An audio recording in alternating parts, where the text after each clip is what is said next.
Државата преку Националната агенција за европски образовни програми и мобилност на Европската комисија треба да ја врати 2,2 милиони евра за кои постојат наоди дека биле злоупотребени преку програмата Erasmus+, кажа директорот на Националната агенција за европски образовни програми и мобилност. Според Ѓоргиевски, лани добили известување од ОЛАФ, Европската канцеларија за борба против измами, со барање парите да бидат вратени, а потребата од поврат на средствата била потврдена овој месец и од Генералниот директорат за образование на млади, спорт и култура при Европската комисија. Бевме информирани дека постојат одредени наоди за неправилности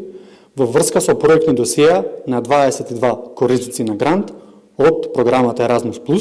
финансирани од Европската комисија. Согласно ово известување, се бара поврат на средства од 2,276.212 евра, средства кои биле доделени како грантови во временскиот период од 2016 до 2018 година.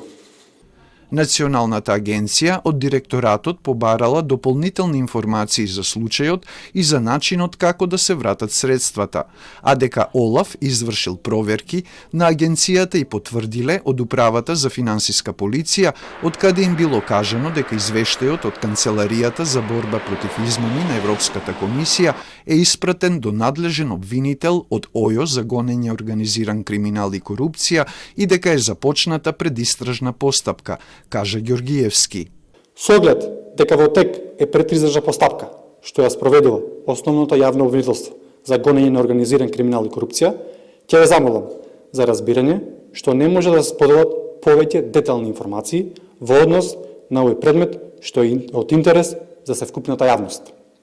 Создадена нова база од 70 странски евалуатори на апликациите, транспарентност при автоматската распределба на проектите и објавување на оние кои добиле, биле одбиени или се на резервната листа, воспоставена процедура за работа на Комисијата за евалуација, редовно објавување на повиците за аплицирање и кампања за анонимно пријавување на неправилности се дел од мерките што ги наведе директорот на Агенцијата за европски образовни програми со цел во иднина да се заштитат нашите национални интереси и европските фондови.